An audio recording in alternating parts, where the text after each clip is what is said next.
ये जुमला दिया था उन लोगों ने कि हम लोग ये लेकर आ रहे हैं, अगर ये वाकई में इनकी मानसिकता हो कि यूजीसी बिल लागू कराना है तो इनकी तरफ से उसको डिफेंड करने के लिए क्यों कोई बड़ा वकील नहीं पहुंचा? यूनियन गवर्नमेंट ऑफ इंडिया की तरफ से कोई नहीं पहुंचा, कोई सॉलिसिटर जनरल नहीं पहुंचा है वहां पे, अटॉर्नी जनरल नहीं पहुंचा है उस बिल को डिफेंड करने के लिए, ताकि उस पर स्टे न लग पाए। दूसरी बात, अपनी इलेक्टोरल राजनीति बुराने के लिए इन्होंने ये सब किया था कि ओबीसी लोग देखो इस पर राहुल गांधी भी शांत रहा। इस पे ये देखना होगा कि कांग्रेस और बीजेपी किस तरीके से जब एक सवर्ण एक अपर कास्ट यूनिटी बनाने की बात आती है सब एक साथ हो जाते हैं। किस तरीके से इन्होंने, क्यों शिक्षा से हम लोग आगे जाएंगे ना, कोई भी दलित वर्ग, कोई भी ओबीसी वर्ग, कोई भी बहुजन वर्ग, एससी, महिलाएं, हर कोई शिक्षा से आगे जाएगा ना। बिना जातिवाद, ये अगर कोई अपने आप को ब्राह्मण बोल रहा है तो ये जातिवाद ही तो है कि किसी दलित को तुम किसी मार्जिनलाइज्ड सेक्शन से आए हुए स्टूडेंट को या किसी भी इंसान को आप लोग दंश दे रहे हैं कि आप लोग नीची जात से हैं।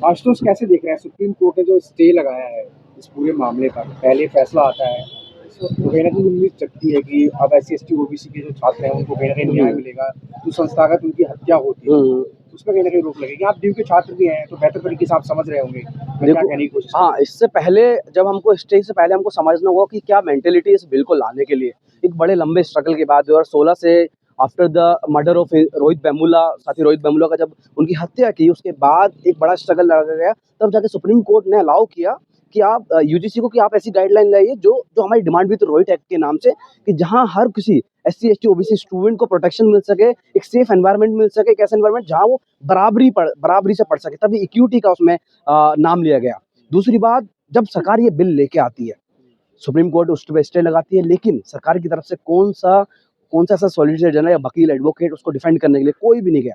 तो सबसे पहले इस पे देखना सरकार की मानसिकता, कि सरकार बिल्कुल भी नहीं चाहती थी कि ये बिल आए, क्योंकि सरकार एक वो पूरी ब्राह्मणवादी मानसिकता द्वारा ही रन हो रही है, RSS के द्वारा रन हो रही है। वो बिल्कुल नहीं चाहते कि यहाँ का OBC, यहाँ का ST, यहाँ का SC पढ़ सकें, पढ़ने के साथ साथ एक डिग्निटी के साथ पढ़ सकें, विदाउट डिस्क्रिमिनेशन के साथ पढ़ सकें, एक अच्छा इंस्टीट्यूशन बना सकें जिस इंस्टीट्यूशन में बढ़िया रिसर्च, बढ़िया पढ़े लिखे स्टूडेंट्स निकले। दूसरी बात, इसको सुप्रीम कोर्ट ने स्टे जो लगाया, इस पे सीधी बात है कि तमाम उन 80% 85% स्टूडेंट्स के प्रति एक बड़ा भेदभाव को वैलिडेशन दे रही है। जिस तरीके से मनुस्मृति ने महिलाओं और दलितों और शूद्रों के खिलाफ जो अत्याचार है उसको वैलिडेट किया, उसको वैसे ही देखना होगा हमको, इससे अलग नहीं देख सकते, क्योंकि एक बड़ा जजमेंट, यहाँ इस कैंपस पे अभी तक जो पढ़ाई लिखाई की हिस्ट्री में, एजुकेशन की हिस्ट्री में एक बड़ा बदलाव आता है। उस बदलाव के बाद एक दिन बाद प्रोटेस्ट शुरू होते हैं, कुछ चंद लोगों के प्रोटेस्ट के बाद, मतलब ये 3% 4% जो 15% लोग हैं, इनके प्रोटेस्ट के बाद वो बिल पे स्टे लग जाता है। तो ये देखना पड़ेगा कि कितना ज्यादा इनसिक्योर, कितने ज्यादा ये लोग डरे हुए हैं कि एक बहुजन व्यक्ति, एक SC/ST OBC का व्यक्ति जब पढ़ने के बाद वो अच्छी शिक्षा लेने के बाद एक अच्छा समाज बनाने की बात कर रहे हैं, उस चीज से डरे हुए हैं। अब देखो आर्गुमेंट देखो, जब ये प्रोटेस्ट हुए, सुप्रीम कोर्ट का स्टे लगने के बाद अपर कास्ट बोलता है कि हमारे माँ बाप हमको मना कर रहे हैं कि हम SC/ST OBC से दोस्ती कैसे करें। अरे सबसे पहले जो आपने कल्चर को नॉर्मलाइज कर रखा है, वो कल्चर क्या, ब्राह्मणिकल जातिवादी कल्चर, जिस कल्चर को तुम नॉर्मलाइज कर, उसको एबनॉर्मल करना पड़ेगा, कि वो नॉर्मल कतई भी नहीं है। जिस तरीके से आप मजाक में किसी को भी मजाक में इंटेंशनली विदाउट डिफॉल्ट फोल्ड आप किसी को जातिवादी सेलर बोल देते हो, आपको लगता है अरे नहीं ये तो नॉर्मल है, इस पे अगर हम ये बोलेंगे तो हमारे खिलाफ तो कार्रवाई होगी। तो इस चीज से डरे हुए हैं। तो सबसे पहले हमको ये समझना पड़ेगा इन डरे हुए मानसिकता के लोगों को कि ये बिल जो आया, जो SC/ST OBC को सिक्योर करने की बात कर रहा है, उनको बेहतर एजुकेशन की बात कर रहा है, उस बिल को कैसे भी करके लागू कराना पड़ेगा। सुप्रीम कोर्ट ने जो इससे 17 तारीख तक लगाया है, उसके खिलाफ भी एक बड़ा स्ट्रगल लड़ना पड़ेगा, क्योंकि जिस तरीके से मंडल कमीशन को देखते हैं, मंडल कमीशन को लागू कराने के लिए मंडल कमीशन लागू कराने के लिए एक बहुत बड़ी मास रैली पूरे हिंदुस्तान में हुई, जिसमें माननीय कांशीराम साहब ने एक बहुत बड़ी 376 से ज्यादा रैलियां करी। तो आज का दौर वही है कि जब चंद लोग पढ़ लिख कर एक अच्छा संस्थान बनाने की बात कर रहे हैं और उन पर हो रहे अत्याचारों के खिलाफ अपनी बात रख रहे हैं, ये चाहते हैं कि रोहित वेमुला और बने, ये चाहते हैं और ज्यादा पायल तड़वी जैसे लोग बने, कि एक बेहतर इंटेलेक्चुअल व्यक्ति। 2023-24 का है IIT दिल्ली का 70% जो है जातिगत शोषण हुए हैं विद्यार्थियों के। ये तो केस रजिस्टर्ड है, ये देखिए मान्यवर, आप देखिए 118% पब्लिक यूनिवर्सिटीज और तमाम यूनिवर्सिटी में केस रजिस्टर्ड हुए हैं। होते कितने हैं अभी देख, एक दलित व्यक्ति कितना वर्नेबल होता है। एक दलित जब इंसान स्टूडेंट पढ़ने आ रहा है अपने गांव से निकल के, उसको अपनी बात रखने में इतना ज्यादा डर का माहौल बनाया जा रहा है। क्योंकि जब हम DU आते हैं, दिल्ली यूनिवर्सिटी या ऐसी पब्लिक संस्थानों में जब आ रहे होते हैं, हम देखते हैं आते ही यहाँ पर एक एक हायरार्की देखने मिलती है, एक सुपीरियरिटी देखने मिलती है, एक सुपीरियर टेंडेंसी देखने मिलती है कि कुछ लोग, चंद लोग बेहतर पढ़ाई 4-5 किताबें अपने प्रिविलेज से पढ़ के आ रहे हैं, तो हमको इतना इनसिक्योर कराते हैं कि ये लोग बोल ना पाएँ। हम 4 बातें बोलने से डरते हैं, उसके बावजूद भी हमको ऐसा माहौल प्रोवाइड करें क्लास से लेकर क्लासरूम तक। जब दोस्तियाँ होती हैं, दोस्ती भी एक कास्ट ग्रुप में हो रही है यहाँ पर। जब राजनीति होती है, वो भी कास्ट ग्रुप में हो रही है। तो इतने वल्नरेबल जो इंस्टीट्यूशन बन रखे हैं, इतने इनसिक्योर इंस्टीट्यूशन बने, उनको सिक्योरिटी प्रोवाइड कराने के लिए एक बिल आया है। उस बिल के लिए लड़ना होगा। बिल से पहले कुछ माहौल बनाया जा रहा था पूरे देश में, हिंदू राष्ट्र, जात पात की करो विदाई, अब ये देखिए, भाई भाई, अब वो लोग कहाँ चले गए? एग्जैक्टली ये सोचना पड़ेगा, अगर इनको अपने ही हिंदू धर्म भाई, के, विरोध तो हिंदू ही कर रहा है ना सर। देखो हिंदू राष्ट्र, पहले समझ रहा हूँ हिंदू राष्ट्र है क्या। हिंदू राष्ट्र वो है जो मनुस्मृति इसको वैलिडेट कर रही है, और मनुस्मृति क्या कहती है कि शूद्रों को, अतिशूद्रों को, अनटचेबल्स को और वीमेंस को पढ़ने का अधिकार नहीं है। तो हिंदू राष्ट्र का आइडिया इनका ये, अगर ये हिंदू एकता की बात कर रहे हैं तो अपने ही कम्युनिटी, अपने ही हिंदू राष्ट्र में ओबीसी, एससी, एसटी, जो इनके हिंदू, जो अकॉर्डिंग टू, मतलब हम तो नहीं मानते, लेकिन ये चाहते हैं कि एक पूरा हिंदू अपहोल्ड ये है, तो उस देश, उस वर्ग के 50% लोगों को पढ़ने का अधिकार क्यों नहीं दे रहे? जो पढ़ने आ रहे हैं तो उनको इतना इस कैंपस में मरना क्यों पड़ रहा है? क्या आपका एक खोखला हिंदू राष्ट्र है, और ये हिंदू राष्ट्र, इस हिंदू राष्ट्र में हम थूकते हैं, हम इसको नकारते हैं, और हम इस पे अपने बाबा साहब अम्बेडकर का इस पर पैर रखकर हम अपने इक्वलिटी का झंडा फहराएंगे, जहाँ सबको समता हो, जहाँ सबके लिए बराबर अधिकार हो। एक ऐसा राष्ट्र हम चाहते हैं, ना कि कोई हिंदू राष्ट्र या ना किसी रिलीजन बेस्ड राष्ट्र। जो आरएस, लेकिन अभी आशुतोष देखा जाए ना, तो अभी जंतर मंतर पे आपने भीड़ को देखा। हाँ। जो लोग इसके विरोध में थे वो काफी संख्या में आए, हाँ। और आज जंतर मंतर पे छात्र भी नजर नहीं आए और उस तरीके से लोग भी नजर नहीं आए। कैसे देख रहे हैं इसको? ये एक तो कहीं ना कहीं एक मैसेज तो जा ही रहा है ना तमाम लोगों पर। हाँ, ये मैसेज तो जा रहा है कि एक तो यही तो हिंदू राष्ट्र बना, यही तो ब्राह्मणिकल ताकत चलती है कि आपस में लोगों को बांट के रखो। अभी तक क्या था, ओबीसी इनके धर्म रक्षक बना हुआ था। अब वो जैसे ही संस्थानों में आने लगे, उन्होंने कहा नहीं, पढ़े लिखे होने लगे, डॉक्टर लक्ष्मी यादव जैसे लोग, ये तमाम ऐसे जो ओबीसी वर्ग से निकल के आए, जो पढ़ लिख कर तार्किकता से बताने लगे कि नहीं, तुमने जो हिंदू राष्ट्र में, जो हिंदू अपहोल्ड में किया है, उसको ये सब हुआ, ये रियलिटी है। तुमने हम लोगों को सदियों तक नहीं पढ़ने दिया, तुमने हम लोगों को कब से मानसिक गुलाम बना रखा है आफ्टर दी बुद्धिज्म। तुमने हमको यहाँ इतने एक जानवर से बेहतर, जानवर से बदतर हमको समझा है। आज जब ओबीसी वर्ग के लोग पढ़े लिखे होने के बाद ये सब बात रखने लगे, तो उनको दिक्कत होने लगी। इनको दिक्कत होने की नहीं, अगर ओबीसी पढ़ लेगा तो इनके हिंदू राष्ट्र को बचाएगा कौन? इनके हिंदू राष्ट्र, हिंदू मुसलमान में लड़ेगा कौन?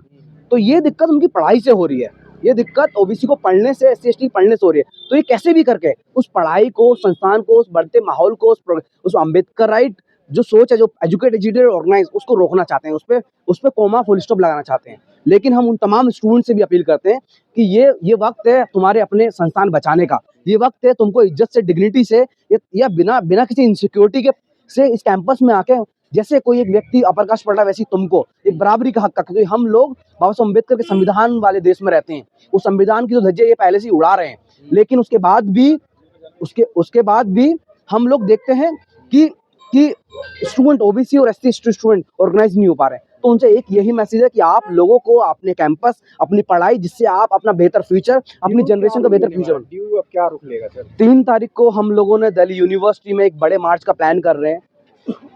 3 तारीख को, अभी इस मंडे को, हम दिल्ली यूनिवर्सिटी में एक बड़े मार्च का प्लान कर रहे हैं। हम लोग जिस तरीके से लड़ते हुए हैं दिल्ली यूनिवर्सिटी में, बहुत लंबे प्रोटेस्ट हम लोगों ने लड़े हैं। अगर आप जान रहे होंगे, हम लोग इस स्टे के खिलाफ भी लड़ेंगे, और इसको यूजीसी इक्विटी बिल 2026 को लागू कराने के लिए इस कैंपस, खाली ड्यू नहीं, हर कैंपस में हम इस लड़ाई को और ज्यादा सक्रिय करेंगे, और इसके लिए लड़ेंगे, और इस स्टे के खिलाफ लड़ेंगे। आशुतोष, जिस तरह से सरकार जो यूजीसी जो एक्ट है उसको लाई है, फिर इसके बाद स्टे भी लग जाता है सुप्रीम कोर्ट के द्वारा, और जो सरकार है उस पर बिल्कुल चुप्पी साधी हुई है, कुछ नहीं बोली। इसके पीछे कोई बड़ी साजिश है, या एससी एसटी ओबीसी के लोगों को गुमराह करने का काम किया गया, क्या है? देखो, ये जुमला दिया था उन लोगों ने कि हम लोग ये लेकर आ रहे हैं। अगर ये वाकई में इनकी मानसिकता हो कि यूजीसी बिल लागू कराना है, तो इनकी तरफ से उसको डिफेंड करने के लिए क्यों कोई बड़ा वकील नहीं पहुंचा? यूनियन गवर्नमेंट ऑफ इंडिया की तरफ से कोई नहीं पहुंचा, कोई सॉलिसिटर जनरल नहीं पहुंचा है, वहाँ पे अटॉर्नी जनरल नहीं पहुंचा है उस बिल को डिफेंड करने के लिए, ताकि उस पर स्टे न लग पाए। दूसरी बात, अपनी इलेक्टोरल राजनीति बुराने के लिए इन्होंने ये सब किया था कि ओबीसी लोग देखो, इस पर राहुल गांधी भी शांत रहा। इस पे ये देखना होगा कि कांग्रेस और बीजेपी किस तरीके से, जब एक सवर्ण, एक अपर कास्ट यूनिटी बनाने की बात आती है, सब एक साथ हो जाते हैं। किस तरीके से इन्होंने, क्योंकि शिक्षा से हम लोग आगे जाएंगे ना, कोई भी दलित वर्ग, कोई भी ओबीसी वर्ग, कोई भी बहुजन वर्ग, एसटी, महिलाएं, हर कोई शिक्षा से आगे जाएगा ना। बिना शिक्षा के कोई कुछ नहीं कर सकता। तो शिक्षा को पाने के लिए सबसे बड़े माध्यम होते हैं पब्लिक यूनिवर्सिटीज या किसी भी तरीके की यूनिवर्सिटीज, जहां हम हायर एजुकेशन लेते हैं। हायर एजुकेशन लेने के बाद एक बेहतर अपनी फैमिली, अपने आसपास के लोगों को एक बेहतर माहौल, एक बेहतर शिक्षा का माहौल प्रोवाइड करा पाते हैं। तो जब वहीं तक आने से हमको रोक दिया जाएगा, अगर ये हम आ भी गए, वहाँ हमको ऐसी चीजें फेस करनी पड़ेंगी जो हम अपने गाँव में, अपने गले मोहल्ले में फेस करते आ रहे हैं, वो फेस करनी पड़ी रोजमर्रा की जिंदगी में। तो उसके बाद इस कैंपस का मतलब क्या हुआ? तो सबसे इंपॉर्टेंट यही चीज है कि हम लोग पढ़े ना। ये लोग यही चाहते हैं, बीजेपी ये चाहते हैं कि ये बहुजन वर्ग जो पढ़ लिख कर तार्किक बन रहा है, जो अम्बेडकर को मान रहा है, जो बता रहा है कि आप पढ़ोगे तभी आप आगे बढ़ोगे, बिना पढ़ाई के आप कुछ नहीं कर सकते। लेकिन सवर समाज के जो बच्चे हैं वो कह रहे हैं हमारे अधिकारों को छीना जा रहा है। कैसे अधिकारों को छीना जा रहा है, मुझे समझ नहीं आ रहा। ये अपर कास्ट लोगों कब किसी को ये बोल के कि मैंने किसी को ब्राह्मण बोल दिया, कब किसी अपर कास्ट को जाति के नाम पे भेदभाव सहना पड़ा है? आप मुझे एक एग्जांपल, एक केस रजिस्टर बता दिए कि किसी पूरे इंडिया में जहां पूरे सारे लोग रहते हैं, कब किसी अपर कास्ट को जाति के नाम पे दंश सहना पड़ा है? कब किसी अपर कास्ट को जाति के नाम पे भेदभाव सहना पड़ा है? कभी नहीं, नेवर। दिस एक सिंपल केस रजिस्टर्ड नहीं है कि किसी अपर कास्ट को जाति के नाम पे कुछ दर्द सहना पड़ा, कुछ ह्यूमिलेशन सहना पड़ा हो, नहीं। लेकिन रोजमर्रा की जिंदगी में everyday, from campus, from classroom से लेके फैकल्टी तक, फ्रॉम गांव से, गली मोहल्ले से लेकर शहर तक, हर जगह कोई ना कोई दलित वो अत्याचार सह रहा होता है। आज जब हम ये बात कर रहे हैं आपसे, कहीं ना कहीं किसी को पानी पीने से रोका जा रहा होगा, कहीं ना कहीं किसी को घोड़े से उतारा जा रहा होगा। ये रोजमर्रा की एवरी सेकंड की जिंदगी है हम लोगों की। लेकिन और लोग कहते हैं जातिवाद है ही नहीं है। कैसे नहीं है जातिवाद? कौन कह रहा है? अगर यही कह रहे हो तो फिर आपने देखा होगा आज तक या किसी पे देखा होगा कि बनिया और ब्राह्मणों की जीत हुई और जातिवादियों की हार हुई? जातिवाद कैसे देखते हैं? जातिवाद, ये अगर कोई अपने आप को ब्राह्मण बोल रहा है तो ये जातिवादी तो है कि किसी दलित को तुम किसी मार्जिनलाइज सेक्शन से आए हुए स्टूडेंट को या किसी भी इंसान को आप लोग दंश दे रहे हैं कि आप लोग नीची जात से हैं। किसी को नीचा बोल देना ही जातिवाद है। किसी को फैकल्टी से निकाल देना, उसको पढ़ाई में शामिल ना करने देना ही जातिवाद है। किसी को एनएफएस कर देना ही जातिवाद है। Not found Savarna. लास्ट सवाल लेना चाहूंगी आशुतोष, 19 तारीख को फैसला आने वाला है, उसके बाद 17 मतलब आपके पक्ष में अगर फैसला नहीं आया तो अगला एक्शन आप लोगों का क्या होगा? I think Mandal commission protest 2.0 repeat करने की बारी है इस बार, और ये होगा चाहे कुछ भी हो, ये होगा, क्योंकि ये हमारी डिग्निटी का मामला है। ये हमारा कि स्टूडेंट्स पढ़ने आ रहे हैं, उनको चैन से पढ़ने दिया जाए। जो इस कैंपस में फैकल्टी आ रही है, उनको पढ़ाने दिया जाए। एक फ्री बिल, एक डेमोक्रेटिक कैंपस रहे, डेमोक्रेटिक शिक्षा रहे, उस शिक्षा की लड़ाई है। तो मुझे लगता है आने वाले टाइम पे अगर ये हमारे पक्ष में नहीं आया तो एक बड़ी संख्या में बहुजन स्टूडेंट्स इन सड़कों पे आएंगे। धन्यवाद।